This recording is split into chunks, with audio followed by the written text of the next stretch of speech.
పరిశుద్ధ గ్రంథం ఛానల్ వీక్షిస్తున్న ప్రతి ఒక్కరిని దేవుని పేరిట వందనాలు తెలియజేసుకుంటున్నాం. ప్రేమ, సంతోషము, సమాధానం సదా మీకు తోడేంటి నడిపించును గాక.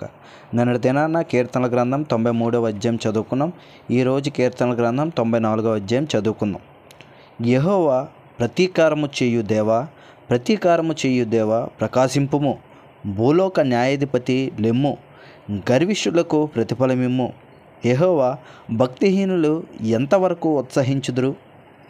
భక్తిహీనులు ఎంతవరకు ఉత్సాహించుదురు? వారు వదరుచు కఠోరమైన మాటలు పలుకుచున్నారు. దోషము చేయువారందరూ బెంకములాడుచున్నారు. యెహోవా చూచుటలేదు, యాకోబు దేవుడు విచారించుటలేదు అనుకొని, యెహోవా వారు నీ ప్రజలను నలగొట్టుచున్నారు, నీ స్వాస్థ్యమును బాధించుచున్నారు.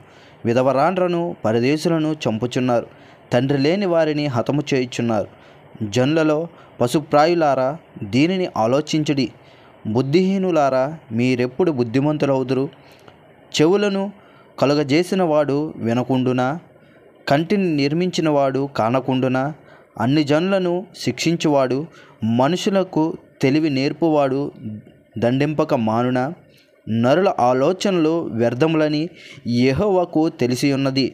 యెహోవా నీవు శిక్షించువాడు, నీ ధర్మశాస్త్రమును బట్టి నీవు బోధించువాడు ధన్యుడు.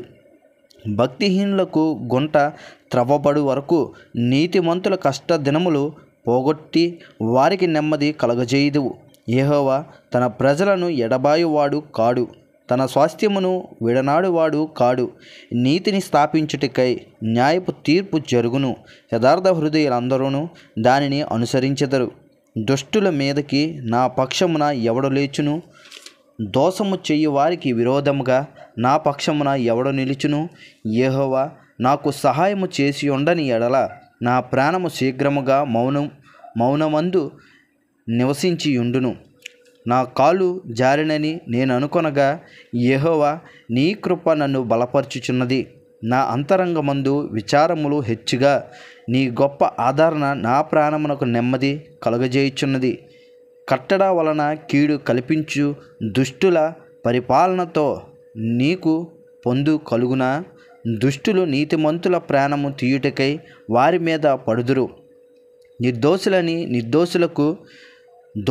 నిర్దోషులకు మరణము విధించుదురు. యెహోవా నాకు ఎత్తైన కోట, నా దేవుడు నాకు ఆశ్రయ దుర్గము. ఆయన వారి దోషము వారి మీదకి రప్పించును, వారి చెడుతనమును బట్టి వారిని సంహరించును. మన దేవుడైన యెహోవా వారిని సంహరించును. ఇంతటితో కీర్తన గ్రంథం 94వ అధ్యాయం పూర్తయింది. రేపటి దినాన కీర్తన గ్రంథం 95వ అధ్యాయం చదువుకుందాం. ప్రేమ, సంతోషము, సమాధానం సదా మీకు తోడేంటి నడిపించును గాక. ఆమేన్.